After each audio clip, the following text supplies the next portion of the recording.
تذكر يوما كنت تعانق دمعة الفكر تناجي الله في صبر وترجو رحمة تسري.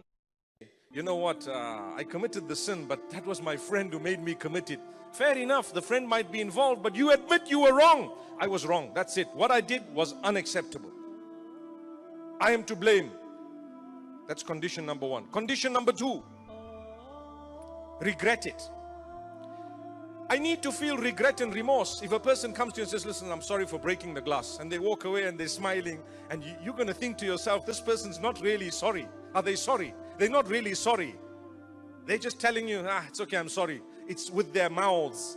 But when a person is remorseful, when they are regretting, you will find they've changed a little bit. So if they've broken something, sorry for giving you the example of breaking the glass, but it's something very simple. And it can happen, and it happens to us. So what would happen is, the second time, or should I say, when a person says, I'm sorry, and they're really regretful, they will do something about trying their best not to repeat it. That brings us to the third condition. The third condition is, you ask Allah's forgiveness. The first one is you admit it. The second one is you regret it. Yes, I did this. I'm very sorry about it. And I seek your forgiveness, O Allah. That's the third condition. I'm asking you, please forgive me, O Allah. And the fourth one is to promise you're not going to do it again. Now that's a tough one, right? Because a lot of people say, you know what I did is wrong, I know, but I don't know whether I'm going to do it again or not. No! Don't say I know or I don't know. For as long as when you asked Allah's forgiveness, you knew in your heart you were genuine and you will try your best never to do it again, that's acceptable in the eyes of Allah. Allah knows you're a human being. So, say for example, a person's committed adultery. And what happens is, they then say, oh Allah, I admit what I did was wrong. I regret it. And I ask your forgiveness. And I promise you I won't do it again. And they cry the warm tears. Subhanallah. And they fulfill their salah and they try to change their lives. You have to make sure that the person you committed the sin with, your relationship with them changes to a certain extent, because you don't want to be caught in the same situation that facilitated the first sin.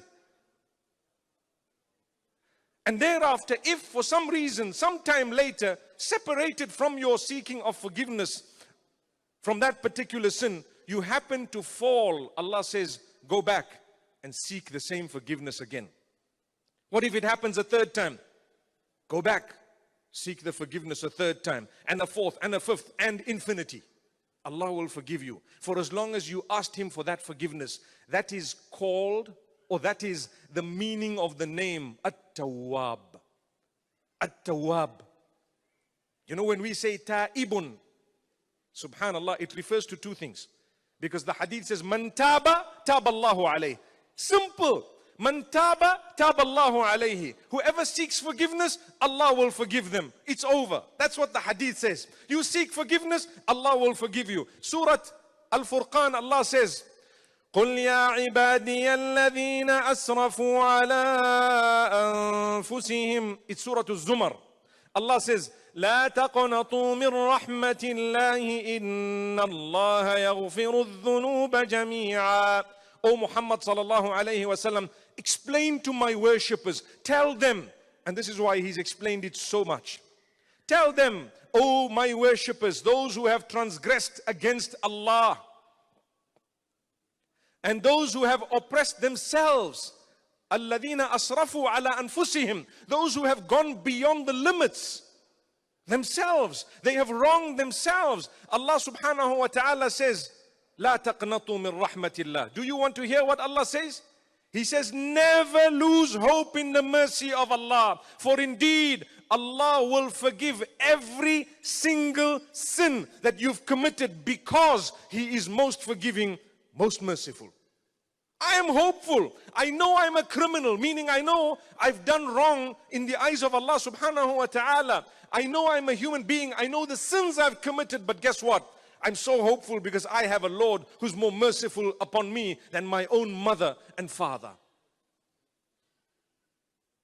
I have hope, and I will smile until the point of death. I will have hope And I will continue having hope no matter what has happened in my life. No matter what type of sins I've committed in the past, it's okay. So for as long as you have sought the forgiveness of Allah subhanahu wa ta'ala, trust me, you need to develop that hope.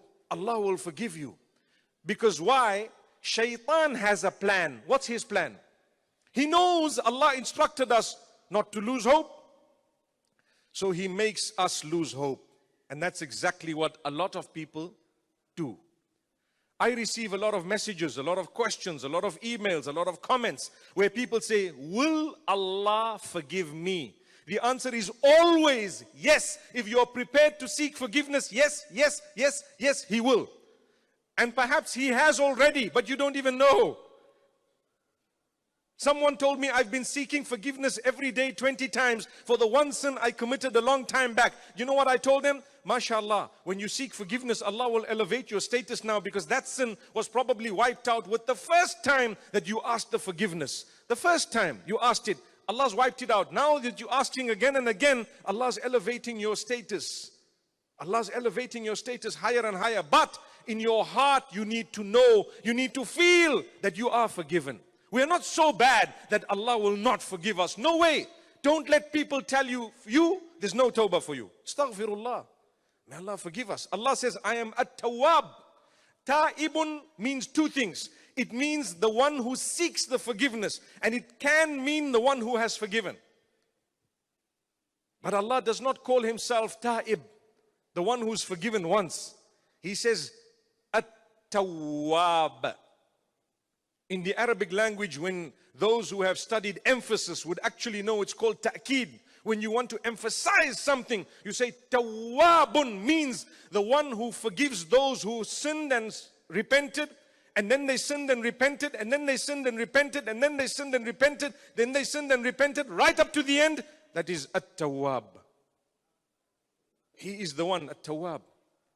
So one might ask, what's the difference between istighfar and tawbah? I'm sure we've heard that a lot of times. Say astaghfirullah. So we say astaghfirullah wa atubu ilayh. Do you know what the difference is? Astaghfirullah actually means I seek the forgiveness of Allah. Oh Allah, I am seeking your forgiveness. And atubu ilayka or ilayhi means I am returning to Him or to you, oh Allah. To return to Allah. So when you return to Allah subhanahu wa ta'ala, that means I've changed my life. That's what it means. Something has happened that has made me change. I've returned to Allah. So when you just say astaghfirullah, yes, you are asking Allah's forgiveness. But when you have engaged in tawbah, that means you have returned to the right path. When your little tom-tom coming to Birmingham tells you that you need to make a U-turn, what do? You don't just keep on going straight thinking it's okay, it's okay. It will adjust itself, it's fine. Subhanallah, you try and make a U-turn as soon as possible, right? Because you know that, oh, I don't just say, I'm sorry, I'm sorry. If I say I'm sorry and I continue following what I think is right, although I'm being guided otherwise, you know what will happen? I'll end up in the wrong destination. But if I say I'm sorry, I'm going to make a U-turn right now, I will still get to the destination. May Allah subhanahu wa ta'ala help us. May Allah subhanahu wa ta'ala guide us. So, my beloved brothers and sisters, when we say Allah is Tawwab, it is actually not us who say this. It is Him. Subhanallah. The Prophet sallallahu alayhi wasallam tells us, إن الله تعالى يبسط يده بالليل ليتوب مسيء النهار ويبسط يده بالنهار ليتوب مسيء الليل حتى تطلع الشمس من مغربها. What a powerful narration. Every day Allah stretches the hand of mercy. Allah stretches His hand to forgive those who have committed sin by night. And every night Allah stretches His hand to forgive those who have committed sin by day. Every day. Until when? Did Allah say we'll only do it for the first 20 minutes of, this thing or that thing? No. For the first 20 minutes every Jumu'ah? No. Until the sun rises from the west. That means until the end of time. And there is another narration that says, إِنَّ اللَّهَ تَعَالَى يَقْبِلُ تَوْبَةَ الْعَبْدِ مَا لَمْ يُغَرْغِرْ. Allah will accept the forgiveness of any worshipper for as long as they have not arrived at the point of gharghara, which means right at the point of death. When your soul is being removed from your body, that's the time when the doors of tawbah are closed. Before that, totally open, wide open, completely.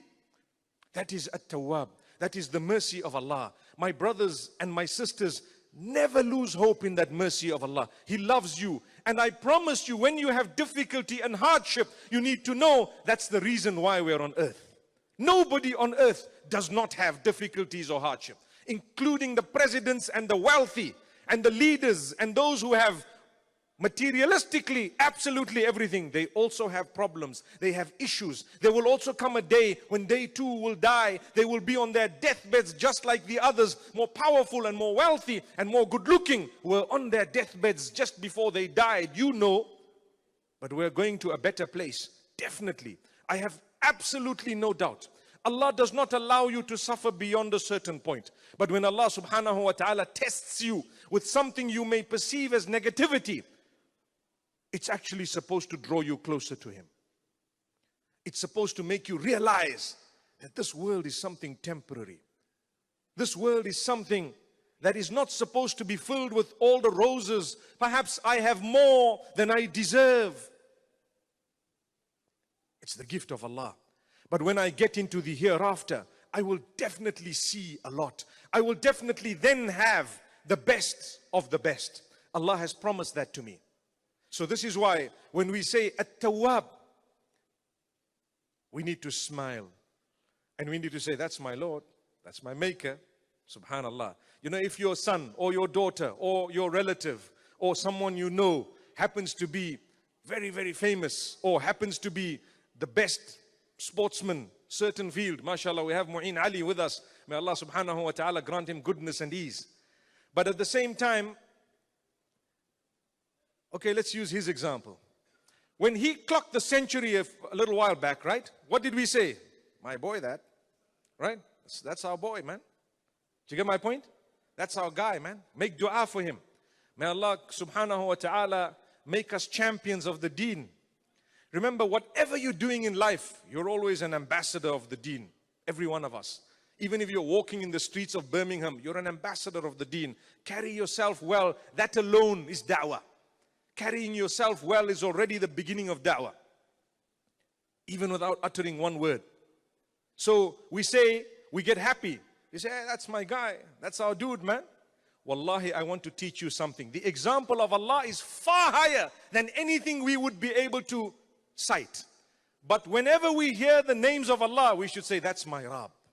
That's my Allah. That's my Maker. That's the most merciful. He's the one. I love Him.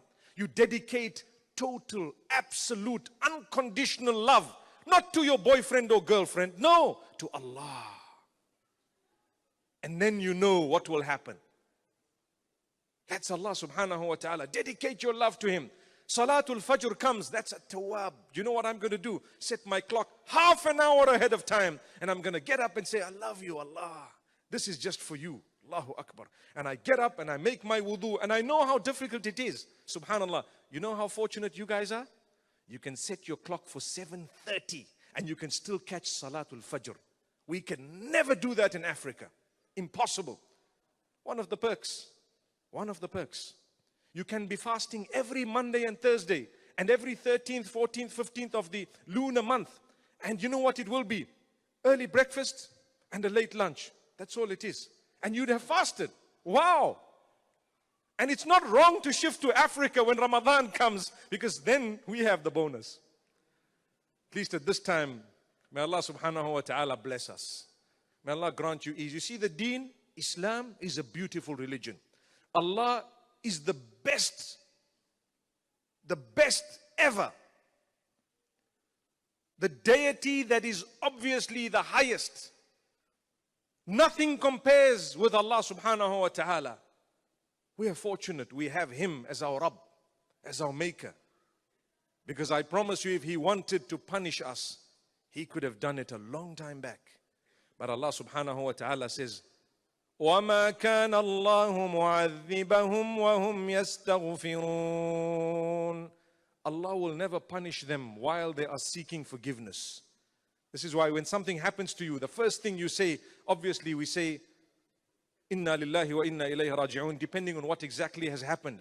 But we also say, Astaghfirullah wa atubu ilayh. May Allah forgive us. May Allah subhanahu wa ta'ala grant us a good returning to Him. Because when you are seeking forgiveness, Allah won't punish you in that condition. Allah subhanahu wa ta'ala will not punish you in that condition. I have spoken for my minutes. I told the brother I would complete at 1:45. So alhamdulillah, I hope and I pray that the few words I've said have motivated myself and yourselves. We get closer to Allah subhanahu wa ta'ala. We have hope in the mercy of Allah subhanahu wa ta'ala. We repent to Allah no matter what has happened, and we never allow shaitan to make us feel that Allah's not going to forgive me. No, not me. No matter what. No matter what you've done, Allah subhanahu wa ta'ala will forgive you.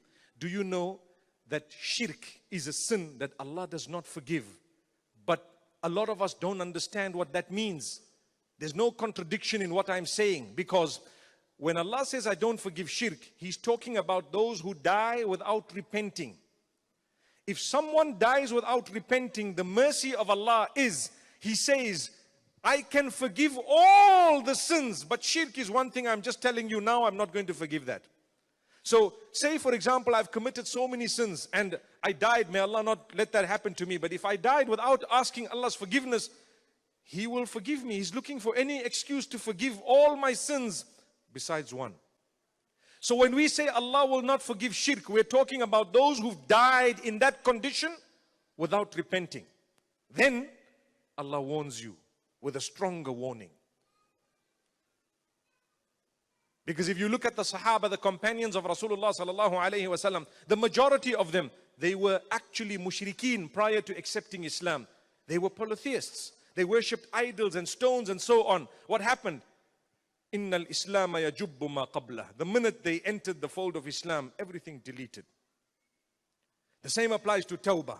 When you repent to Allah and you turn to Him, it deletes everything bad that you've done in the past. When you go for Hajj, you come back as clean as the day you were born, the day your mother gave birth to you. Have you ever heard an explanation of that? I can tell you one sentence. Allah deletes. So people say you come with a clean slate. I say no. No hadith says you come with a clean slate. The sins are wiped out, but your good deeds, they are carried through. Subhanallah. They are carried through. It is selective deleting. You know, when you delete the hard drive, or you want to format the hard drive, or your phone, you want to actually reset the factory settings, what happens? You need to back things up first if you want them. And if you've just done that, everything's gone, the good and the bad. But when it comes to Tawbah, Allah says, the bad is deleted, the good, we keep it, it remains. May Allah subhanahu wa ta'ala grant us goodness. أقول قولي هذا وصلى الله وسلم وبارك على نبينا محمد.